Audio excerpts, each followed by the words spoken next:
Well, it's time for Community Corner, where we're going to highlight stories that teach, inspire, and help us to learn a little bit more about our neighbors here in Metro Atlanta. I'm Ron Jones. First, a big celebration for Black trans women in our area. Mary J. Blige's Strength of the Woman Festival was held right here in Atlanta. So this comes after Atlanta Mayor Andre Dickens announcing that organizations dedicated to helping the trans community will receive thousands of dollars. 11 Alive's Teresa Bowles spoke with a celebrity trans rights advocate, Angelica Ross, about the type of support these women need right now. No matter if you're cis or trans or non-binary, we're all trying to fit into a box that we were never meant to fit into. The Purpose Ball is meant to be a way to be inclusive for everyone to express themselves freely. I hope it continues to build up LGBTQ community at a time in which so many are coming against the community. Rashad Burgess with Gilead Sciences says the focus is on trans Black women and equity in healthcare, as the medical industry just hasn't caught up with their needs. It's so critical because of the impact that HIV has had on Black trans folks. That, along with other tragedies, in April, 3 trans women were killed in Atlanta, including Ashley Burton and Rashida Coco Williams. In response, Atlanta is already rolling out funds. This week, Mayor Andre Dickens announced $10,000 will go to the Atlanta Legal Aid Society Incorporated, $20,000 goes to Black Emotional and Mental Health Collective, and $25,000 goes to Destination Tomorrow. Destination Tomorrow is an organization that we also support, and so we're happy to be standing in solidarity. Actress and trans advocate Angelica Ross sees the funding as progress. That is absolutely a step in the right direction.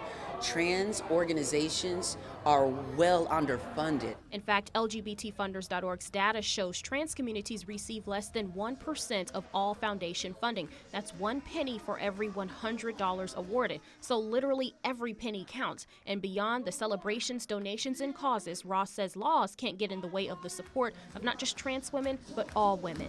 By supporting their full sense of self, their full health, our mental and emotional health, our physical health, and sexual health. The more that we focus on that and giving women autonomy, then we will be able to fight these battles with these bills that are trying to restrict our rights.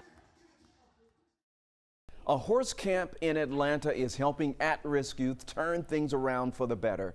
11 Alive Savannah Levin shares how this nonprofit organization is helping those local teenagers turn from violence and suffering and taking back the reins.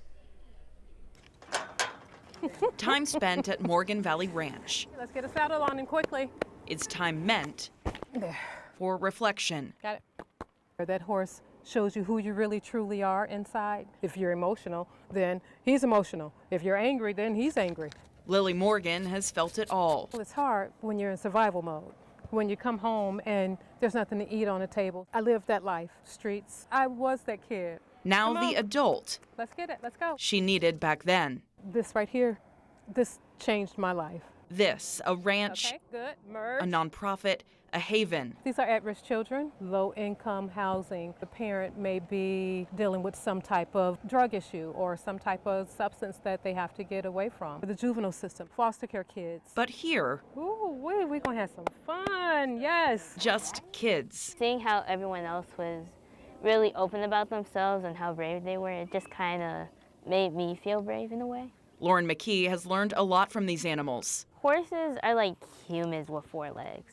They feel almost the same emotions, so they kind of mirror off what you feel. For many campers, that mirror isn't always easy to face. Before I came here, I was actually a very angry person, I wasn't very the happiest person alive.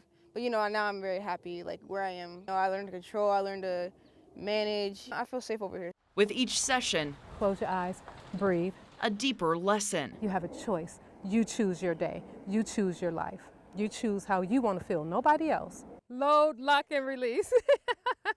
Aiming Everybody made it.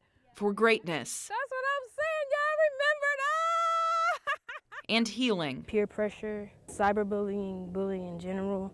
It's getting crazier by the days. You can't handle it because we're still young. At 13, Jada Grable is learning how to cope and move forward. It's like therapy to me. When the horse understands you, they feel you. It's like we don't have a lot of people in this world who do that. Most campers eventually graduate and move on. Some come back. This kid turned 18 and he had nowhere else to go. The next morning we came in, went inside the barn, and he was sleeping in the stall. I said, "Why are you here?" And he says, "I didn't have anywhere else to go, and this is the safest place I knew." So Lily keeps the door open. Okay, you guys watching? Focus. She keeps the lessons going. When you match a rescue horse with a rescue kid, you have a bond that's building. And with the help of some friends, she'll remind whoever will Work listen together. Go help her out. that the path you lead is up to you. Next, Metro Atlanta's first black-owned youth pressure washing company is hoping to shed a positive light on efforts to keep the younger generation off the streets. 11 Alive's Bobeth Yates has more on their mission of entrepreneurship. Well, when selling water on the side of the road was no longer an option, this group didn't turn to the streets. Instead, they started a company putting down the water bottle and picking up a pressure washer. Yeah, if I wasn't doing this, I'd probably be getting in trouble. I'd probably be in jail right now. Alvin Wade is among the about 15 teens who are part of Real Motion Youth, a company started by young adults and teens aimed at keeping kids out of trouble. It's another method, and I feel like this is a perfect way.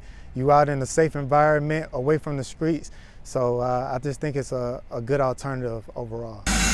The teens detail cars and have pressure washed everything from the exterior of major business franchises to mansions. And the company's founder says the money they are making is only part of the benefit. I think it's beneficial in that aspect and just to believe, because they don't think that they can get inside a mansion like that.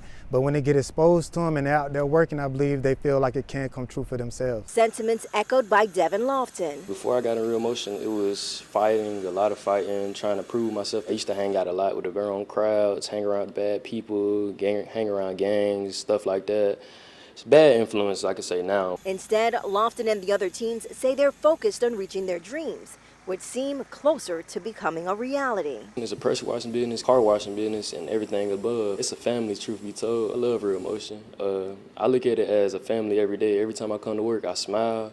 The chance to go to a Braves game is way bigger than baseball for one young fan. It's something she's fighting for every single day. 11 Alive's Molly Oak introduces us to one 6-year-old with a lot of spunk. Noe is a little girl with a big personality. As soon as she found out our interview would be on TV, she offered to sign an autograph for me. It's something someone who plays inside that stadium did for her. Diane Springer knows her daughter loves the color pink. This is pink splatter. She knows she loves elephants and brings them to each appointment. Because I need to take my shots. She knows her daughter's laugh brings smiles to any room. Even inside the Aflac Cancer and Blood Disorders Center of Children's Healthcare of Atlanta. Diane even knows the day everything changed. It was a Tuesday, I know that. It was October. Her daughter Noe was eating breakfast. There was just a thump and she was on the floor. Because I fainted. Noe didn't know why her mom was crying on the way to the ER. The whole time my eyes are watering and she keeps looking at me thinking I'm upset because she's gonna have to get a shot. And she's like, "Mom, it's just one needle, it's just one needle." She was trying to make me feel better. Yeah, in the arm. Diane didn't know why this was happening to her kid. Multiple times.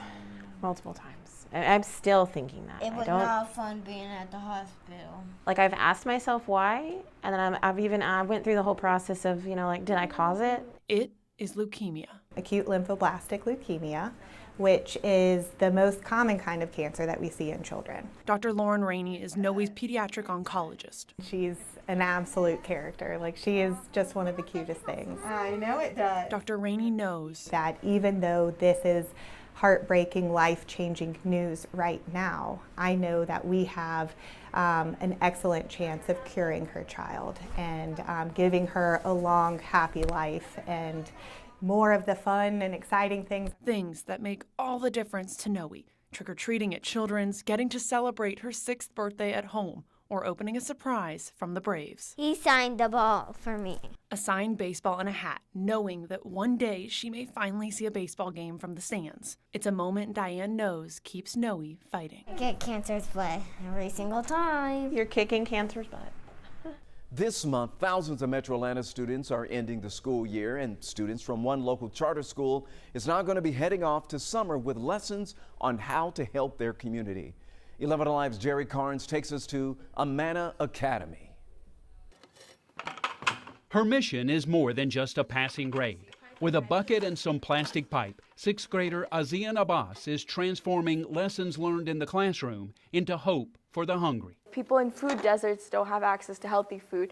People that are going through droughts don't have access to fresh growing food. It makes me happy that someone can benefit from something that we made. She and other 6th graders at Amana Academy in Alpharetta are creating food towers. Using recycled water and artificial light, they grow fresh food 3 times faster than a typical garden. The goal is to donate them to families in need. Students at Amana take on issues like hunger and homelessness, then mix education with action.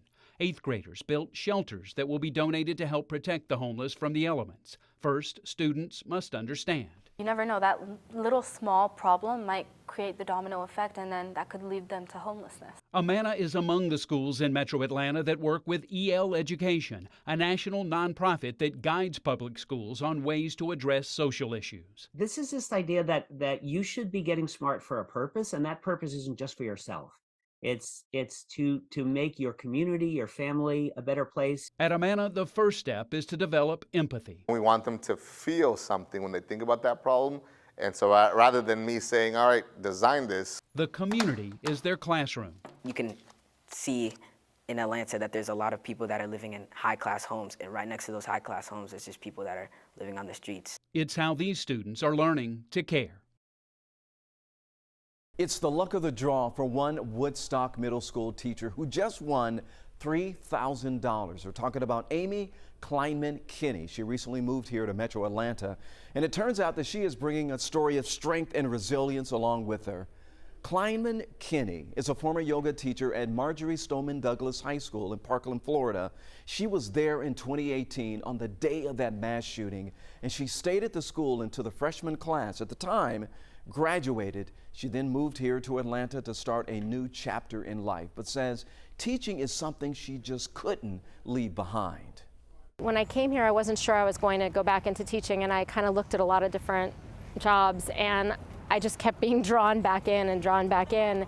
I just felt that's where I belong. I'm a teacher, been a teacher for, over 17 years.